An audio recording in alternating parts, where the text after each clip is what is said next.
Hello there. Hello there. Hello, YouTube. Jackson Trent here, aka the voice of Igneous in Black Plasma Studios' Songs of War, which is now canceled.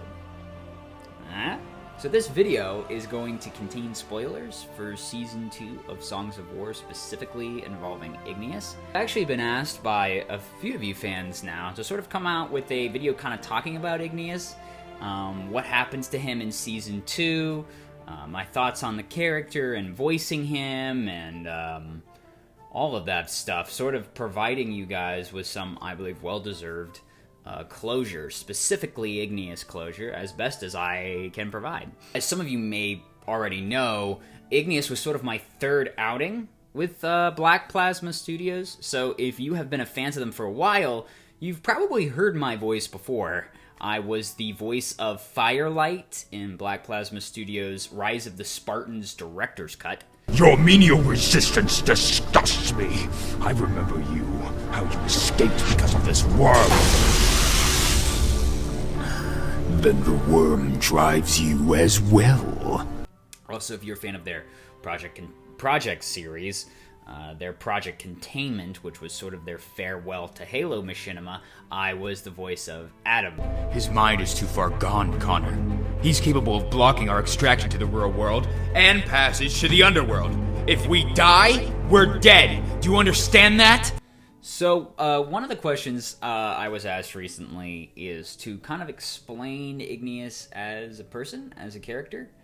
And Igneous sort of speaks as the exception for his species. As I'm sure some of you guys might know from Seasons 2 and 3, Magnorites are a tough species, and they can be very mean.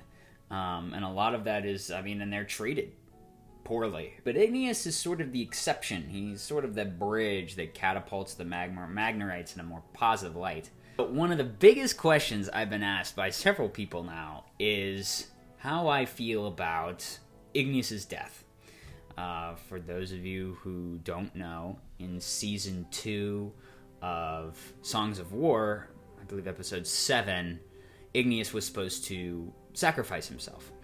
David told me pretty early on, around the time he sent me the scripts, another reason why I knew I wasn't in Season 3 was because he told me about how he wanted to kill Igneous off.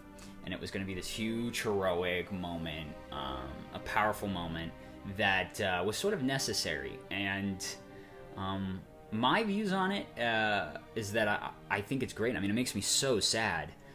So, that being said, I do have my lines that were recorded from that. I have all my lines that were recorded from Season 2, but I think the ones at the end were the best. So, I'm actually going to put some, just of my final scene in the show in Episode 7. I'll put the script up on the screen so you guys can look along while I do it. And I'm going to do the voices of the other characters in the scene, as well as kind of read the descriptions of the scenes to get to hear the lines that Igneous would have said. The original lines that I recorded way back, almost 2 years ago now. So I hope you guys enjoy. Hello there. Good day to you, gentlemen. Malachi turns and sees him approaching.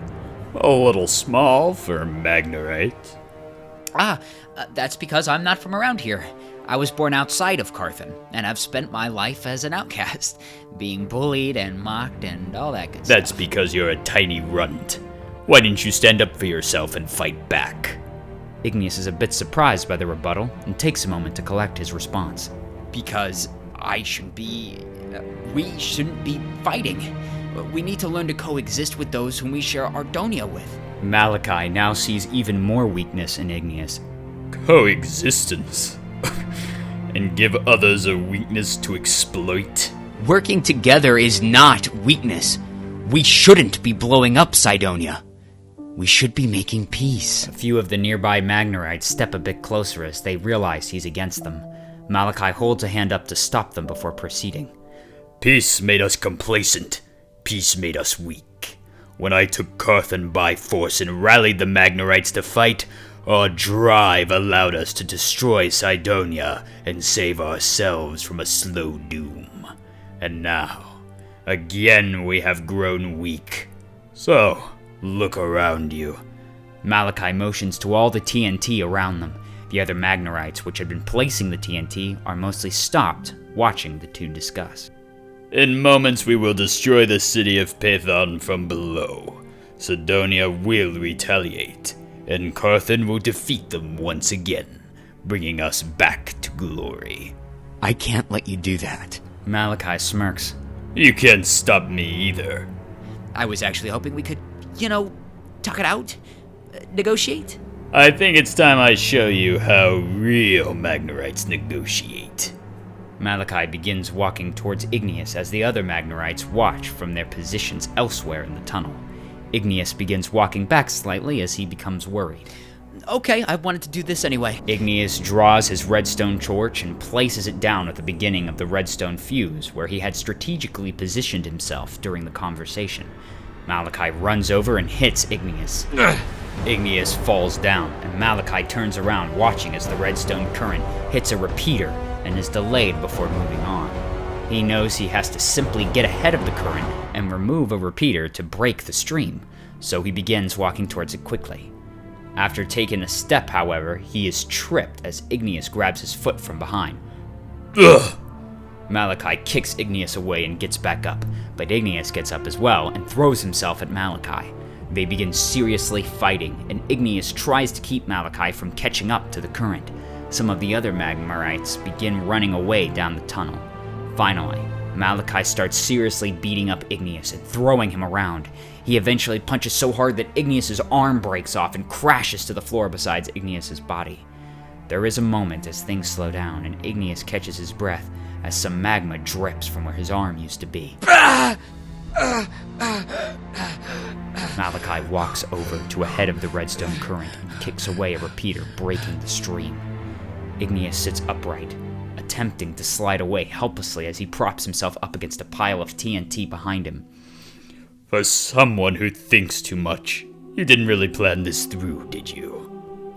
Igneous looks sad and slowly pulls out his redstone torch once again. I have one last idea. Igneous places the redstone torch beside the TNT he is leaning against, causing it to detonate immediately. The camera backs up as the entire room explodes and all the TNT detonates. Borgin watches as a bright light appears at the end of the tunnel, and an explosion shakes them. Up above in Python, a farmer is tending to his small, rugged farm when suddenly the quake shakes him as well, and a large hole explodes inwards near him as the tunnel collapses. The farmer staggers backwards on the edge of the hole, narrowly avoiding falling in. Borgin stops running as the explosion settles. He turns and sees the smoke and fire from the aftermath. He looks sad as he mourns the death of Igneous, but then turns and continues away down the tunnel. But, all of that being said, to my Igneous friends, I have one thing to say, and that is thank you. From the bottom of my heart, thank you for all the love and support you have shown the show and the character, and may we never forget the joyful optimism of Igneous, even in our everyday lives. So, until next time, this is Igneous saying adios amigos. Love you guys.